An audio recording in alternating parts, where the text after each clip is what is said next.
Ladies and gentlemen, we are back for another TV show recap discussion spoiler. We are talking about the new Apple TV Plus Blackbird. Baseline synopsis is Jimmy. He's sentenced to 10 years minimum security prison, and he has an opportunity of cutting a deal with the FBI, but the only catch is he has to befriend a serial killer, presumably. Me and Lucas, we're about to dissect this. So if you have not seen episodes 1 and 2, go and check it out and then come back to us and enjoy this discussion. What's going on, Lucas? And also go and tell us how is it like to subscribe to Apple Television? Because I had the slightest idea how that would be. Oh, I you know what? I am subscribed. I actually really do love Of course you their are. You're trapped into their ecosystem. It makes perfectly good sense. Anywho, this is a very interesting one because this year they released out Slow Horses. And Slow Horses actually was really good with Gary Oldman.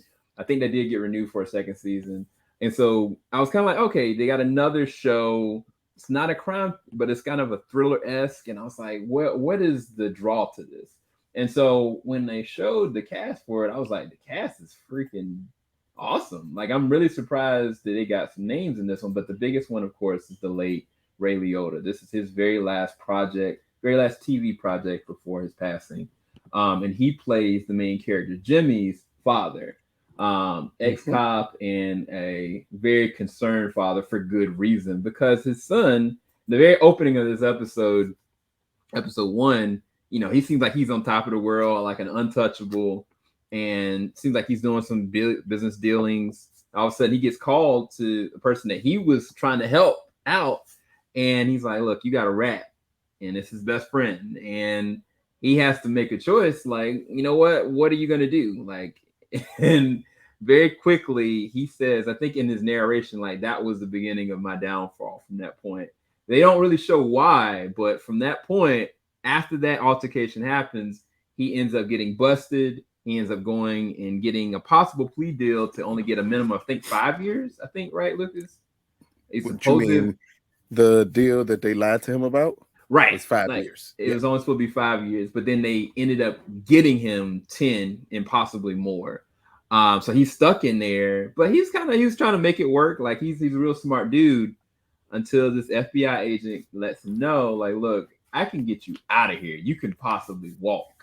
The only thing I need you to do is to research this file and find this man because he possibly has under his belt 12 murders, but we've only found one of them. So we need to Hmm. find the rest of the 11. And that's where the draw of the story is. But Taron Egerton, he plays the main role of Jimmy.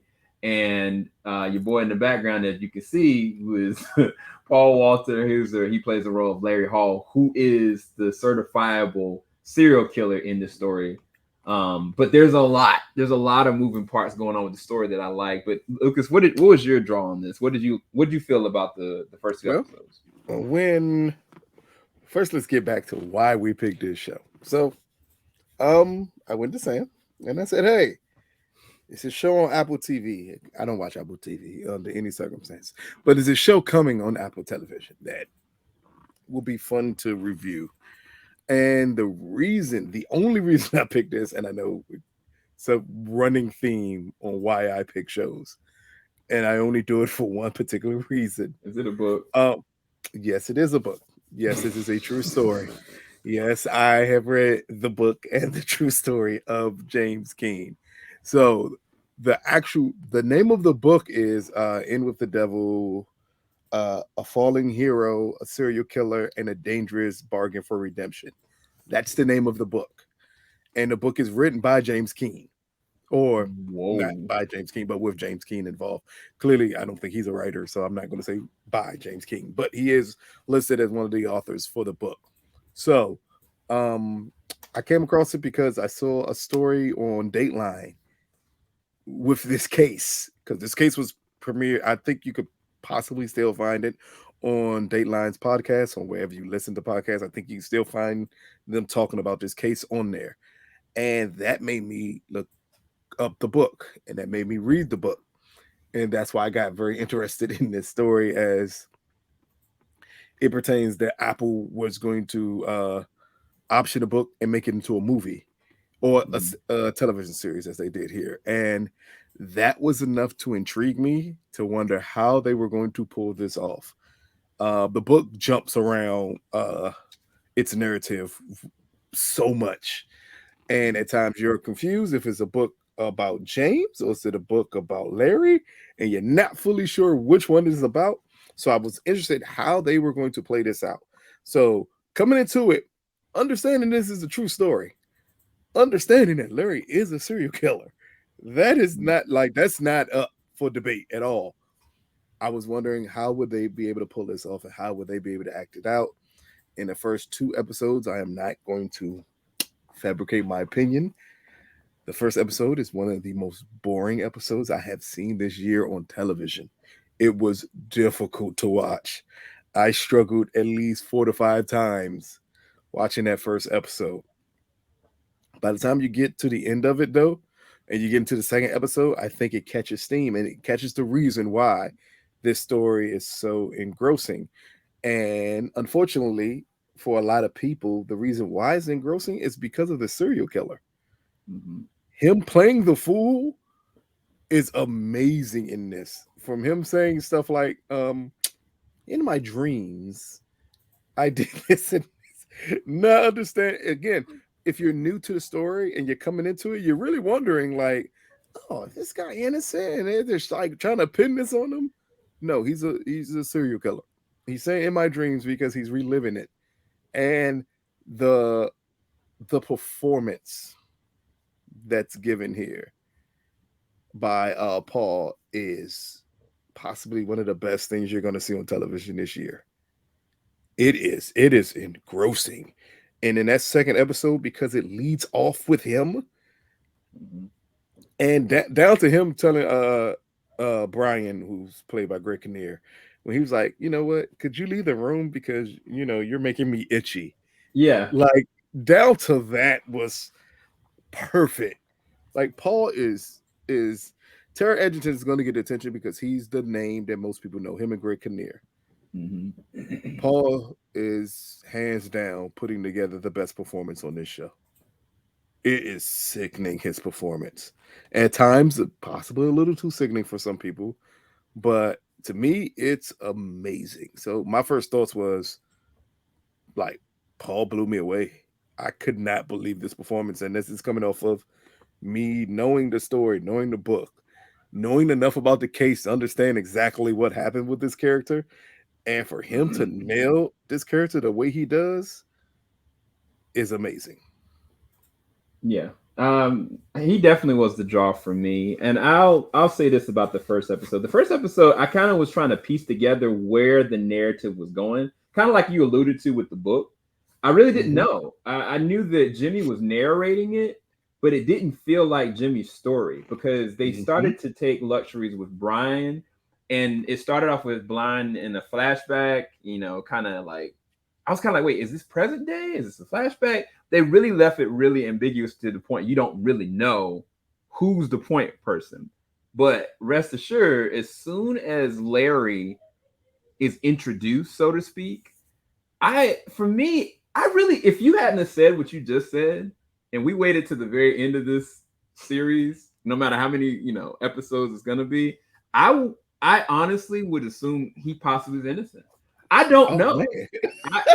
If you hadn't said that, I would have started to lean more towards the brother, realistically, because the way they sculpt the first episode is so obvious. Like, oh, okay, well, he was there. The little girl. It's like all the pieces fit, but it could have been like a situation where you got an older brother that's putting you up to something, putting you like in a situation you try to do something, and then he's the one that actually does it. I personally left out of the second episode assuming and knowing for a fact that he's a liar and a pathological one, but I also kind of assumed it could easily be the brother. And so maybe that's the performance alone off of Richard Jewell here, because I really, Richard, out of all characters, you're gonna call him Richard Jewell. I really didn't know, because I mean, it's interesting with Richard Jewell. It's fascinating because Richard Jewell in that story, in that situation, yeah, everybody assumed it was him. And it's kind of like the darker turn with this, where it's like he's crushing these scenes because I really I, don't know. Every single interrogation or every single conversation he's having, I really just don't know. But what was something that was suspect in the second episode, the very last mhm. scene, and I was really weirded by the fact that this is a maximum prison and they just letting this dude just do his little engineering thing. And then, he kind of locks up. He gives like this look at, Edgerton's character, Jimmy. And I was like, maybe he actually is a serial killer because Mm. everything about that look, it looked like Jimmy was prey. Like that's the look that Yes. the vibe that I got. I was like, oh, it's somebody he's ready to just desire to consume and to kill, possibly. So that one scene led me to believe it's a possibility that Larry is the one. But up until that, I went back and forth because it was weird because they did a really good job of the flashbacks kind of showing that people were trying to have his back. Like the old classmate, that was a cop, that Hmm. was a detective, that was kind of like, you know, corroborating with his story. And then the other two detectives that couldn't get anything out of him, they were just so reluctant to Hmm. do anything. I was like, it feels like everybody's tiptoeing around this. I was like, he maybe he really can't. But I guess from what you're saying and the way that they've executed it in this story, he's built a cloud around him that people would just assume that he absolutely can't be the killer, and he can Hey, walk around like it's nothing. I mean, it worked on you. It is. I mean, look, I'm serious, Lucas. Oh, no, If no, you no, hadn't no. It's said, not. It's supposed to. I think that's the key part. For people who did not read one, let me first start off by saying, for you to recognize Paul from Richard Jewell is surprising because he's literally a character that everyone knows on a show that you absolutely love, oh and I'm yeah, I know, surprised I you didn't know, bring up I from know, that show than I Richard know, Jewell I know, I or know. I love him Cobra Kai, but him being great in Cruella. Like, been in a couple things. You so, call him so Richard this is Jewell. the thing about Richard Jewell. When Richard Jewell came out, and based on who directed it and stuff like that, everybody was kind of like putting Mm. him in a very interesting spot. And I looked at it and I was like, it's okay, And I mean, his performance is okay, but I was like, I felt like he has the capability of being a really good actor. That was the movie that I was kind of like, oh, okay, maybe there's something there, but it's just not executed in this. But Ah, oh, I but know in what it is.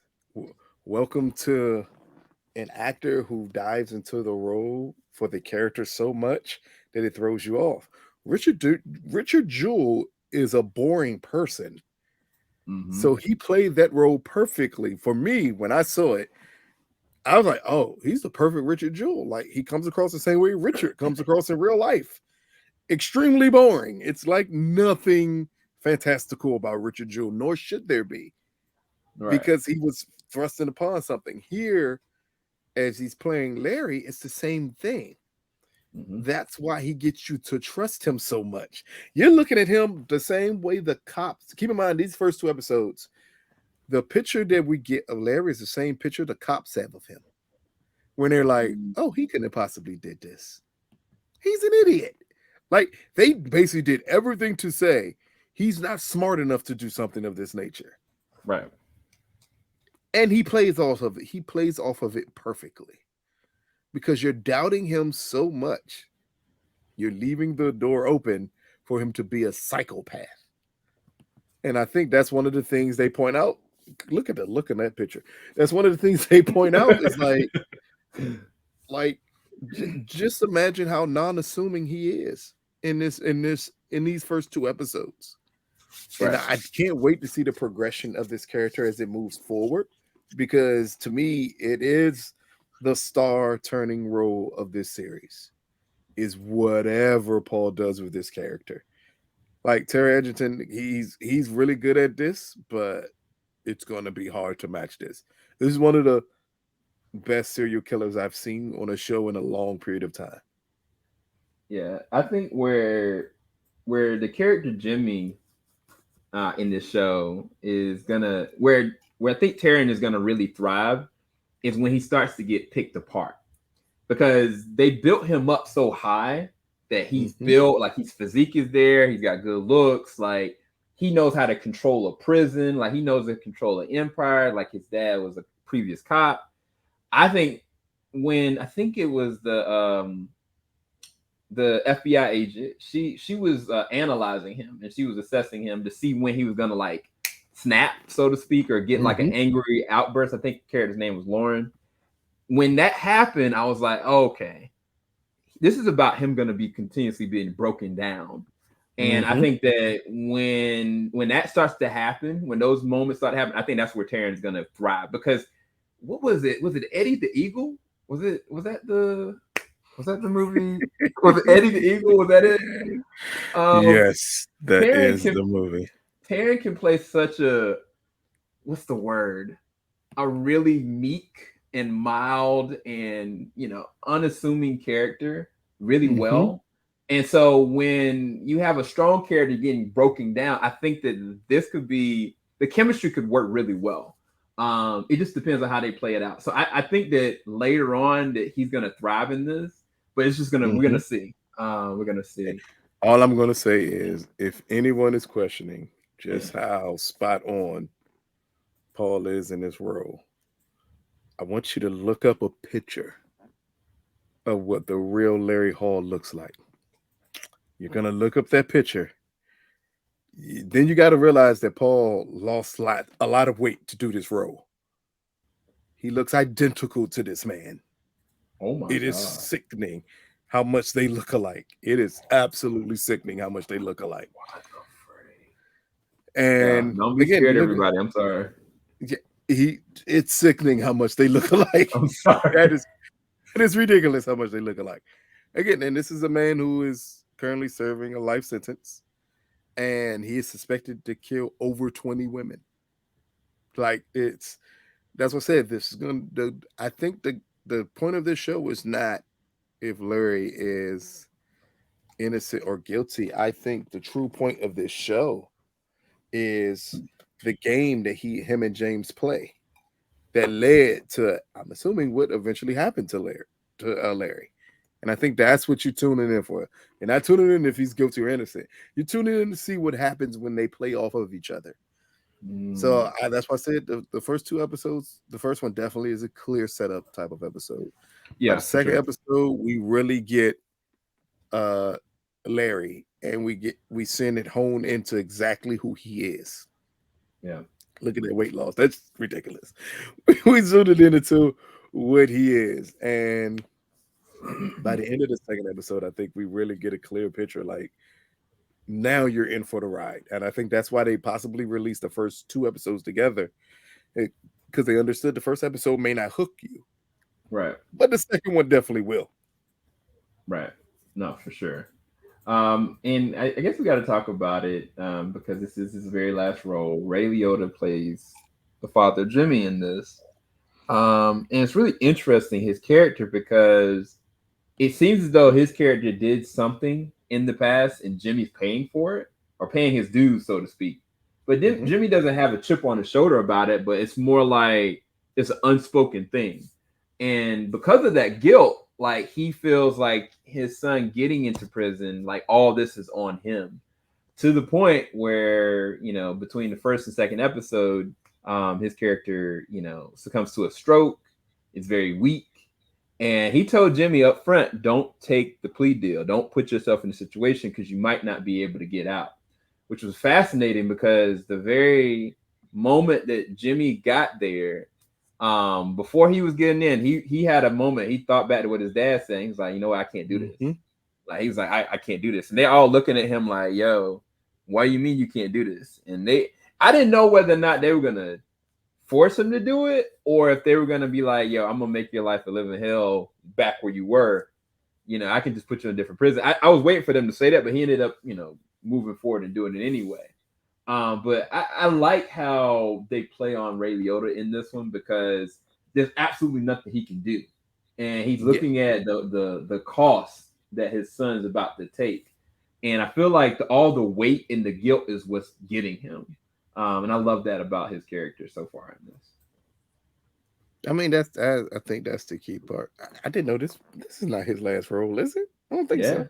yeah, this is it. Nah, I don't think he has nah. any other. I think this is his last television performance, but he has movies lined up. He got like 3 or 4 movies coming out, if I'm not Oh, mistaken. okay. Yeah, but again, from the character's perspective here, a lot of it, I think, is guilt. The point that he's a cop. He was a Yeah. cop, and your son is like the golden boy who's going. I think they did a great job in the first episode when they point to James's football career and everything of this nature. It seemed like he was someone who should have been completely on the straight and narrow. Mm-hmm. And instead, we're going to get like a character that is flawed. That through all the advantages he possibly had in life, he still chose to go the wrong way Yeah. with it. And I think that's the important part of it. That's the weight that his father bears in this. And they do a good job of showing it. I don't know how much of a main character that would be in his story because it does get to a point where it's really just between James and Larry. So it's just good to see Ray Liotta on screen. It's always going to be good to see Ray on screen, especially with this being one of his final performances. Yeah. Yeah. Yeah, that's pretty much it. I mean, we could talk around like the FBI agent. We could talk around like the other. I think he was the district attorney, or I can't remember if it was the prosecutor or the district attorney. I can't really remember. Prosecutor, talking about the woman, right? Pause. I did not mean to Yeah, say woman like she's just nothing but a woman. But yeah, but yeah, it's kind of like I don't know. Everybody else is kind of like surface. They haven't gotten to the meat and potatoes of the situation just yet. So yeah. it's kind of like it's all set up to see where this is all going. Mm-hmm. But I'm just like I'm fearing the worst for Jimmy. I don't see this ending well at all. And is this I supposed to be a I one and a done clearly I've miniseries? Sam, I just told you this is based off of a true story. I know, but I'm saying It's could it it's could it's it go to strictly based off of a book. There's literally no reason to continue this story after the first. This is it. This is not a season. This is well. Keep in mind, this is considered a mini series also. Okay. So this is not a seasonal thing. This is a mini series. Okay. So yeah, there's literally no reason. Unfortunately, well, unfortunately for you, you didn't know this was a true story. I did not. We kind of know where this ends for Jimmy. Like it's you can't help. If you know the case, you know that Jimmy where he's at currently. You understand where Larry's at currently. I think this is just way more about the cat and mouse game they played to get to the point of Larry being convicted eventually. Yeah. I think that's the goal of this show is to show you the performances of these two and how it's going to play off of each other. So that's what I'm more interested in saying. Again, if you know the story, you can always look up the case as most people do. Like you can look up the case. It's very reminiscent of what is the other show we just did on FX that I cannot remember. Oh, Under the Under the Tuscan Sun. banner under the banner of heaven. Shut that. So it's the same thing. Like it's a true story. So you kind of know where it's going to go. But here, just get along for it. Get along and get prepared for the ride this is going to take you on. You have just scratched the surface of what happens between these two as Jimmy attempts to do his job to get released from prison. That's all I'm going to say without saying anything else about the story. But you can always look it up and look at the story. It's a documentary on YouTube about James and definitely about Larry. You can find lots of documentaries on him because he is a serial killer or someone who most people believe is definitely a serial killer. Yeah, yeah, it was interesting when they had Jimmy. So that's the thing I was going to ask you about Jimmy as a character. Are they trying to show that Jimmy had the capacity of being a good man, but he did for whatever reason what he's doing now? But they're bringing him an opportunity to dig in to this man and research to make an opportunity to do the right thing. Is that the arc that they're going for with Taron Egerton's character I'm gonna say overall? a little bit that's kind of what they wanted to point to in the book, but it is hard because he is someone who I think that's what makes it such an interesting story. Jimmy is not a good person at all. What redeeming qualities can you actually deal with a drug dealer, a gun runner, like someone who had all the opportunities in life to succeed and chose to do the opposite? Like, is that a person who can be redeemed? Right. Or is it that you just pitting him against a worse person and he becomes a champion only for that reason? I think it's gonna bring more questions amongst people who watch this show. Are you gonna cheer for James to succeed? Understanding that by doing so, if he succeeds, he's just a drug dealer who got put back on the street. What lessons did he learn that would stop him from repeating the same thing? That's wild. That's wild. Nah, that's exciting. But yeah, hopefully you guys enjoyed our spoiler discussion. We didn't go deep into it, but I think that this is a good overview recap of the first 2 episodes because the meat and potatoes is about to go down. So we're gonna be back for episode 3 next week. Make sure you like, subscribe, hit the bell button. We've got a lot of other shows coming. We've got Paper Girls that's going to be covered. We've got our review for Thor: Love and Thunder that's are available right now. You can go and check that out. And we also got Miss Marvel. We got that review coming up. That show's still on television? Yeah, only episode 5 just came out day before yesterday. Or just yesterday. I thought that was over already.